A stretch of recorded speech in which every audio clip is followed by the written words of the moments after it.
Si vous aimez le mystère, le paranormal, et que vous souhaitez en savoir plus sur les recherches en cours, eh bien restez avec nous sur Fréquence Évasion et découvrons ensemble en compagnie de scientifiques et de témoins les phénomènes que l'on dit surnaturels. Patience, c'est dans une poignée de minutes sur Fréquence Évasion. Fréquence Évasion. Fréquence Évasion. Dans quelques instants, sur Fréquence Évasion, la clé du mystère, nous serons en compagnie de Frédéric Duboulet, d'Au-delà du miroir, et nous parlerons des ovnis et des Men in Black. À tout de suite. Vous écoutez Fréquence Évasion, Midi-Pyrénées, Languedoc-Roussillon, Provence, Côte d'Azur. Fréquence Évasion vous donne l'écho du Grand Sud. Chaque jour, Fréquence Évasion est sur le terrain. De la Côte d'Azur au pays camarguais et languedocien, Fréquence Évasion vous fait vivre l'actualité du Grand Sud. Fréquence Évasion, www.fréquenceévasion.com. Prenez de l'altitude avec Fréquence Évasion. Frédéric Duboulet, bonjour, merci d'être avec nous. Bonjour Alain, puis c'est moi qui vous remercie de votre invitation, encore une fois, comme d'habitude, c'est un grand plaisir et puis une immense joie de participer à votre émission. Alors nous allons parler des ovnis et des Men in Black. Commençons par les ovnis. Depuis quand datent les premières observations d'ovnis ? Alors donc le phénomène ovni, ce qu'on appelle les objets volants non identifiés, peut être de différents ordres, et il date, pour ma part, encore une fois, c'est mon avis personnel, de très très longtemps, depuis je dirais que l'homme est homme. Même si on voit une tendance d'augmentation du fait que les témoignages sont rapportés de façon beaucoup plus fréquente et beaucoup plus récurrente, depuis les années 40 et les années 60 à peu près. Quand on s'intéresse à l'histoire et quand on plonge dans le phénomène OVNI, on se rend compte qu'il y a eu énormément de témoignages de ces phénomènes aérospatiaux non identifiés à travers le temps, à travers nos ancêtres, comme on en a eu dans des peintures préhistoriques qui ont été représentées par les hommes préhistoriques. Je pense que le phénomène OVNI a suivi véritablement les hommes depuis qu'on a eu la possibilité de marquer, alors sous forme de dessin, et puis par la suite sous forme d'écriture, sous forme de texte, ces apparitions furtives que les hommes n'ont pas compris et qu'ils ont essayé d'écrire une fois autant que possible avec le langage à eux. Parce que c'est vrai qu'à l'époque, on n'utilisait pas le terme ovni comme on l'utilise aujourd'hui. On utilisait des boucliers volants ou des lumières volantes ou un double soleil ou une lune en pleine nuit. C'était utilisé avec le langage de l'époque.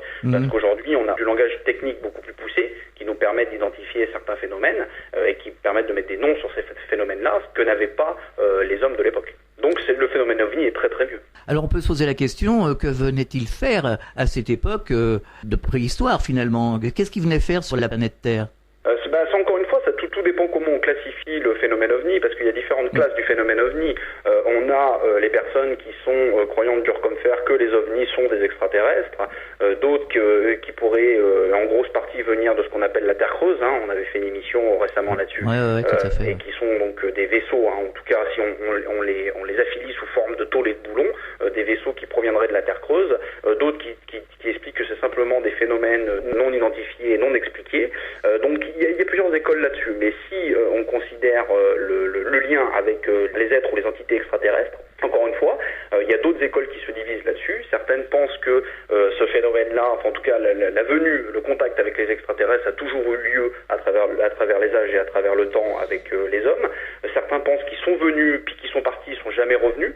D'autres pensent qu'ils nous ont créés complètement. Puis d'autres pensent aussi que les contacts ont été réguliers à travers les âges, à travers le temps et qu'ils continuent encore aujourd'hui. Alors il y a un organisme qui s'appelle le GEPAN justement qui s'occupe de recenser tous ces phénomènes et de recueillir les témoignages aussi. Exactement, c'est le groupement, la structure en France officielle, c'est un institut officiel qui s'occupe de ça. On est le seul à en avoir un, il me semble, au monde, reconnu officiellement, je m'entends bien, parce qu'officieusement il doit y avoir beaucoup de choses, mais le GEPAN est un organisme qui est attaché à l'État et qui est financé par des fonds publics, donc l'argent du contribuable. Et donc cet institut s'occupe de répertorier l'ensemble des phénomènes que les gens peuvent relater. Alors les gens de tous bords, ça peut être des témoins, des particuliers, ça peut être des groupes de personnes, ça peut être des professionnels, ça peut être la gendarmerie ou l'armée ou autre, qui va faire remonter ça et qui vont s'occuper d'enquêter par la suite et de devoir, en tout cas essayer d'amener des réponses plus structurées, scientifiques, développées sur ce phénomène-là. Et donc ils travaillent en lien étroit avec la gendarmerie et l'armée, bien sûr. Quels sont les moyens qu'ont le GEPAN ? Alors, le GEPAN a un périmètre assez large. En revanche, au niveau des moyens financiers, budgétaires, là, c'est quand même relativement limité parce qu'il me semble qu'ils sont 4 personnes au GEPAN. Donc c'est quand même pas énorme pour le nombre de témoignages qu'ils doivent gérer, ça en fait beaucoup. Derrière, les fonds publics, alors je ne sais pas exactement à quelle hauteur ils sont subventionnés, mais ça ne doit pas non plus aller chercher très très loin. Il y a quelques années, ils avaient eu un audit. Souvent, les comptes publics sont audités pour vérifier où passe l'argent. Et je sais qu'ils étaient passés pas très très loin de la fermeture. Parce que peut-être que le gouvernement considère qu'il n'y a pas lieu de continuer d'investir là-dedans. Peut-être que en fonction des gouvernements qui se succèdent et des partis politiques, certains veulent mettre l'argent ailleurs. Donc je pense qu'ils n'ont pas non plus des milliers et des cents. Ils doivent faire un petit peu avec ce qu'ils ont, même si je pense qu'ils sont quand même beaucoup épaulés par des personnes professionnelles dans les milieux aéronautiques ou astronomiques ou autres, qui pourraient aider à comprendre ces phénomènes-là. Il n'en reste pas moins qu'ils leur champ, leur possibilité plutôt d'action reste limitée. Alors c'est un peu paradoxal parce que on dit que les gouvernements sont au courant du phénomène OVNI, que les gouvernements sont infiltrés par les extraterrestres. Comment se fait-il ? Oui, bien sûr. Ça, encore une fois, c'est une autre école. C'est une école qui considère que les ovnis et les extraterrestres sont sur la planète depuis très longtemps. Et pour certaines civilisations, certaines races collaborent avec certains gouvernements, comme c'est le cas aux États-Unis, comme il y a eu l'histoire, le fameux crash de Roswell, on en a beaucoup parlé. Et depuis, il y a eu des échanges, et il continue à y avoir des échanges avec des bases souterraines qui existent, où il y a des travaux qui sont menés avec certaines entités extraterrestres, qu'on appelle couramment les petits gris, ceux qu'on connaît le plus et qu'on voit le plus souvent, ceux qui sont aussi très souvent relatés dans le phénomène d'abduction. Donc les phénomènes d'abduction, c'est les enlèvements de personnes comme nous, particuliers, qui ont eu affaire à des réveils en pleine nuit ou qui ont été tirés de leur sommeil pour avoir des expériences malencontreuses, je dirais, parce que souvent c'est très malencontreux avec les extraterrestres. Et donc effectivement, il y a ce côté-là, mais aujourd'hui, officiellement, il n'y a pas de vie extraterrestre et il n'y a pas, je dirais, d'interaction directe avec le gouvernement et des travaux dissimulés avec des extraterrestres. Mais je pense que plus loin que ça, reconnaître le phénomène OVNI de la part des gouvernements, quels qu'ils soient, que ce soit français ou que ce soit aux États-Unis ou dans d'autres pays, engendrer beaucoup de conséquences. Et ces conséquences-là, aujourd'hui, les gouvernements ne sont pas prêts à les assumer. Cela voudrait dire que le phénomène OVNI a été décrié et des gens sont passés complètement à la moulinette parce qu'ils tenaient dur comme fer leur position dessus et donc ils ont été balayés comme ça du jour au lendemain pour rien. Cela voudrait dire qu'il y a beaucoup d'argent qui est dépensé, on se demande pourquoi. Derrière, quelles sont les conséquences pour les religions, pour la société, pour l'équilibre de la société, quelles sont les interactions qu'il y a entre les extraterrestres, les gouvernements. Enfin, tout cet enchaînement de questions, l'effet boule de neige, comme je l'appelle, poserait de grosses questions. Et encore une fois, je pense que les gouvernements ne sont pas prêts à ça. Est-ce qu'ils sont tiraillés par le phénomène OVNI pour certains ? Est-ce que certains sont un peu prisonniers des discussions et en tout cas des travaux qui mènent avec certaines races extraterrestres ? C'est toutes des questions qui restent en suspens. Aujourd'hui, on n'a pas d'éléments de réponse factuels, véritables dessus. Alors il y aurait des observations en France, en Angleterre, en Belgique, en Afrique du Sud quand même. Il paraît qu'en Afrique du Sud, c'est assez courant. Oui, les observations d'OVNI courent à travers le monde de façon générale. Il n'y a pas d'endroits où on n'a quasiment pas vu d'OVNI. Je crois que c'est un peu de partout. On a vu des phénomènes de ce type-là. En revanche, on sait qu'il y a des zones sur lesquelles on en voit beaucoup plus fréquemment que d'autres. C'est notamment le cas des zones où on a des sites nucléaires ou des zones de stockage de missiles nucléaires, où là on en voit fréquemment, et d'autres apparemment proches de montagnes où on aurait des bases de l'armée pas très loin. Donc c'est là encore une fois où on parle un instant qu'il y aurait une possibilité de travaux, ou en tout cas d'échanges entre certains gouvernements et certaines entités extraterrestres. En tout cas, si encore une fois on met le phénomène OVNI sur le compte des extraterrestres, bien sûr. Alors il y a des bruits qui courent que justement les extraterrestres essayent de nous protéger. C'est pour ça qu'on les retrouve toujours à côté des centrales nucléaires. Fantasme ou réalité ?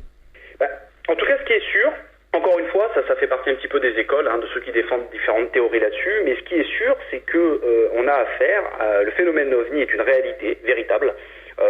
On a affaire à quelque chose qu'on ne comprend pas, qu'on ne maîtrise pas du tout, qui est complètement indépendant de notre volonté, et on a des interactions avec les sites nucléaires qui sont avérées et avancées. Alors je m'explique, c'est-à-dire que récemment, on a le docteur Gir, qui lui fait partie du CETI, c'est un ancien du CETI, le professeur Gir, qui lui s'occupait du CETI aux États-Unis, qui est un organisme qui est censé essayer de rentrer en contact officiel avec les extraterrestres dans l'univers, en envoyant des signaux. On retrouve un petit peu ce qui est expliqué dans le film Contact avec Jodie Foster. Je ne sais pas si ça parlera.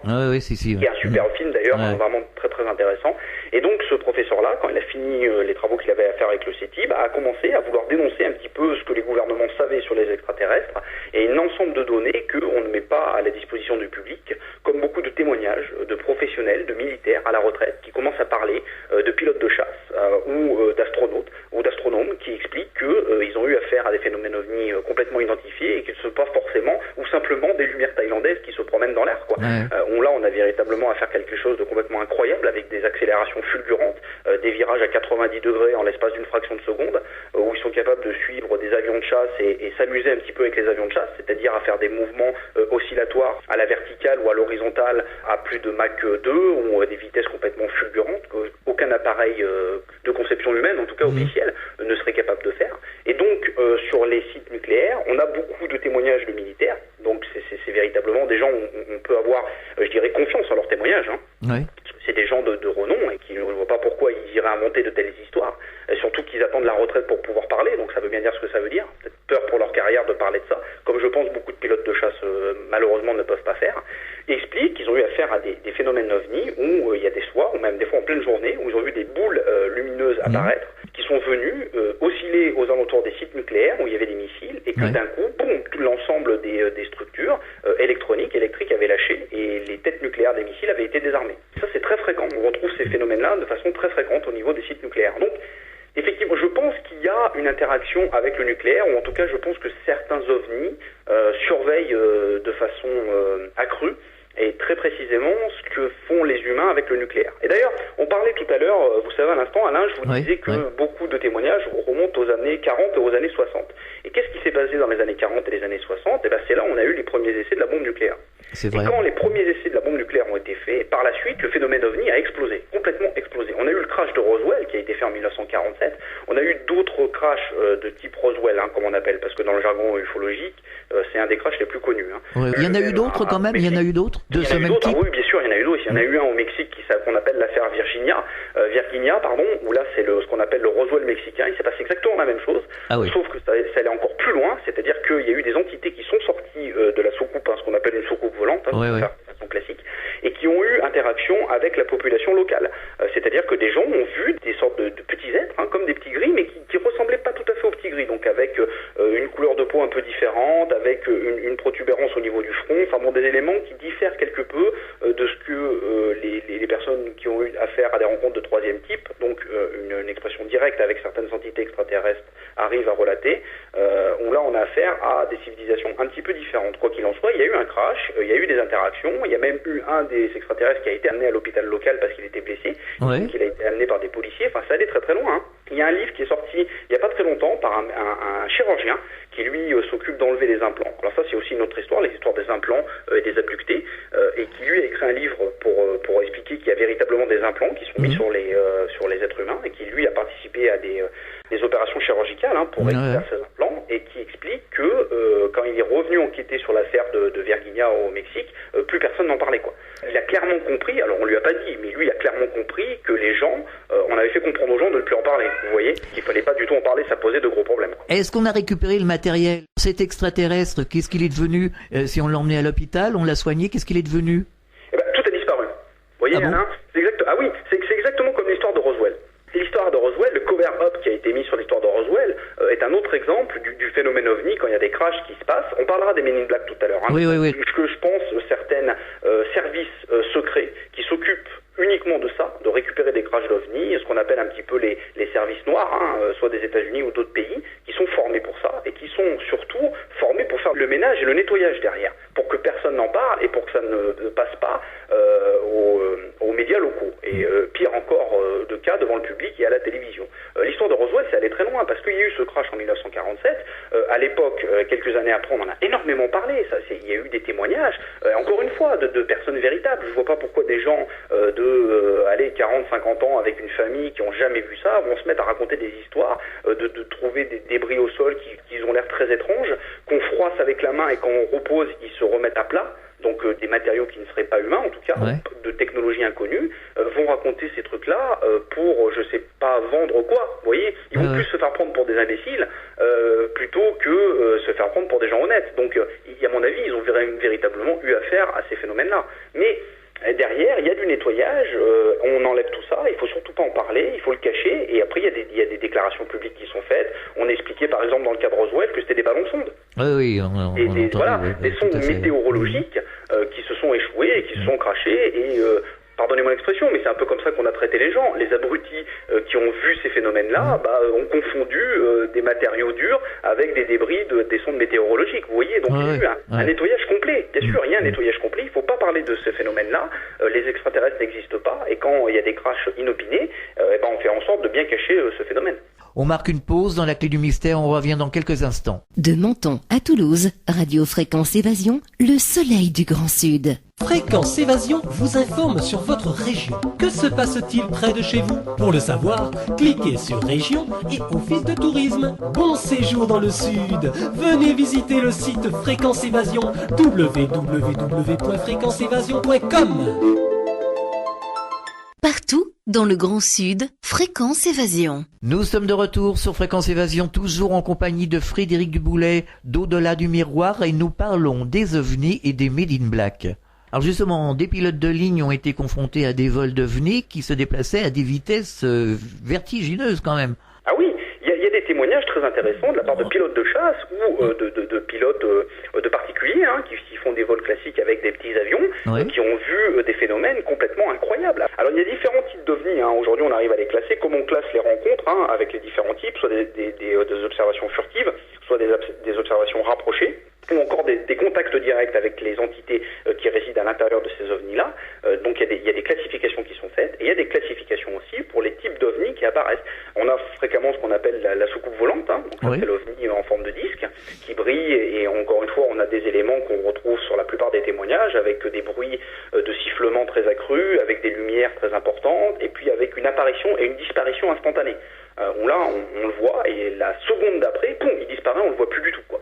Des fois, on voit des accélérations fulgurantes, c'est-à-dire que ça a été relevé sur des radars de l'armée, où le pilote de chasse dit j'ai ça en visuel à tel endroit sur mon radar, est-ce que vous confirmez? La base de contrôle confirme, et le temps qu'ils finissent la phrase, il n'y a plus rien, tout a disparu et tout n'existe plus, quoi. Où ils ont vu des accélérations de passer par exemple de quasiment 0 km/h à Mach 4 ou Mach 5 en l'espace de 2-3 secondes, quoi. C'est quelque chose de complètement incroyable, complètement aberrant. Oui, puis ces gens-là ont parlé, donc ils auraient pu mettre leur crédibilité, leur boulot en question. Finalement, ils n'ont pas hésité quand même à révéler. C'est dur de parler pour un pilote de chasse, un pilote de ligne qu'il a vu un ovni. Ah bah bien sûr, mais ils le révèlent généralement quand soit ils ont fini leur carrière, parce que vous savez, les pilotes de chasse finissent leur carrière assez tôt. En tout cas, ils ne peuvent plus trop conduire au bout d'un certain âge. Parce que au niveau des yeux, au niveau de la motricité, de la réaction, des réflexes et compagnie, c'est plus possible. Donc souvent, ce qui se passe, c'est que ces gens-là parlent, mais quelques années après. C'est-à-dire que quand ils sont en plein de leur activité, ils se taisent, ils n'en parlent pas. Ils en parlent à leur hiérarchie, parce qu'ils ont des rapports à faire, et donc ils disent, moi j'ai vu ça, de toute façon les appareils les ont enregistrés, donc je vais pas mentir, voilà ce qui s'est passé. Mais par contre, derrière, en public, ils n'en parlent pas du tout. Vous voyez, c'est très très rare. Et donc le docteur Gir, on en parlait tout à l'heure, lui a réussi à faire parler beaucoup de militaires à la retraite, des anciens professionnels dans leur domaine, qui expliquent ce qu'ils ont vu, et c'est véritablement incroyable. On peut trouver cette vidéo facilement sur Internet, sur YouTube. Elle est sous-titrée en français. Je crois que ça dure 1h30 ou 2 heures à la conférence. Quand même. Où en fait, on a des militaires qui se succèdent sur le strapontin et qui vont expliquer ce qu'ils ont vu. Véritablement, ça vaut le détour parce que c'est complètement subjugant. Alors il y a des lieux, par exemple en France, où il y a des probabilités d'observer des ovnis. Par exemple, je pense au col de Vence, à Morlaix en Bretagne. Oui. À Morlaix en Bretagne, d'ailleurs, il paraît-il qu'on aurait observé des petits personnages autour des ovnis, des soucoupes. Oui, c'est fort possible. Il y a des lieux de prédilection où on en voit plus que d'autres endroits. Moi, je sais que donc je vais profiter de l'occasion pour faire un petit peu de publicité. Je pense que pour informer les auditeurs s'ils sont intéressés qu'avec l'association Les Repas Ufologiques Français, je réouvre les repas ufologiques sur Grenoble. Donc là, c'est des repas qui vont se faire à peu près une fois tous les mois, une fois tous les 2 mois, où les passionnés d'ufologie se regroupent autour d'une table pour discuter. On fait venir des conférenciers, on fait venir des gens qui ont écrit des livres dessus, des auteurs, pareil aussi des anciens militaires à la retraite qui vont expliquer ce qui se passe, qui vont dire certaines certaines choses que les gouvernements savent mais veulent pas dire, pour pouvoir partager avec tous ceux qui sont intéressés par ça. Effectivement, moi par exemple, je sais que du côté de Grenoble, pas très loin de chez nous, au niveau du plateau Mathésin notamment, il y a beaucoup d'apparitions d'ovnis, on en voit fréquemment. C'est un cas qui est remonté de façon assez régulière, quoi. Il y a des gens qui viennent observer régulièrement ? Ah oui, il y a des passionnés complètement, hein. Il y a des gens qui se mettent avec des caméras ou avec des appareils photo, avec des filtres de diffraction pour enlever certains parasites ou certains faux phénomènes ovnis, entre guillemets, pour essayer de prendre des clichés, des photos, et puis des fois ils arrivent à le faire, puis des fois ils n'y arrivent pas du tout. Le phénomène ovni est un petit peu intempestif, je dirais, c'est-à-dire que des fois on peut y passer 4 mois à un lieu, on n'en verra pas, et puis des fois vous allez vous promener, vous qui n'êtes pas du tout ufologue, du tout, ça vous intéresse pas, vous allez tomber en plein dedans, quoi. Va vous arriver une chose complètement incroyable, quoi. C'est assez aléatoire. Même si on sait, on a des zones qui s'y prêtent un peu plus que d'autres, quoi. On dit qu'à certains moments, on voit des flottes d'ovnis. Bien sûr. Ah oui, il y a des flottes comme ça qui ont été vues. Alors il y a eu à différents passages dans l'histoire de l'humanité des choses complètement incroyables qui sont arrivées. Il y a eu l'histoire qu'on appelle la bataille de Los Angeles qui s'est passée, je crois, alors de mémoire, il me semble que c'était en 1900, je crois que c'était le 4 juillet 1952. Où là, on a eu affaire à un balai aérien d'OVNI.